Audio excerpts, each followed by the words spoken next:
1914 August 5 ഒഹായോയിലെ ക്ലീവ്ലാൻഡിൽ എഞ്ചിനീയർമാർ 4 വഴി കവലയുടെ ഇരുവശവും ഒരു ജോഡി പച്ചയും ചുവപ്പും ലൈറ്റുകൾ സ്ഥാപിച്ചു.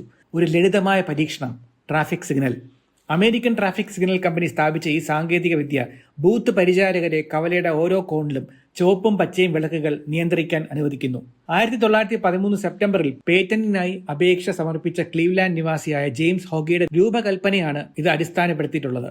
എന്നിരുന്നാലും സോൾട്ട് ലേക്ക് സിറ്റിയിലെ ലെസ്റ്റർ വയർ എന്ന ട്രാഫിക് പോലീസുകാരന്റെ സൃഷ്ടിയാണിത് എന്ന് പറയപ്പെടുന്നു.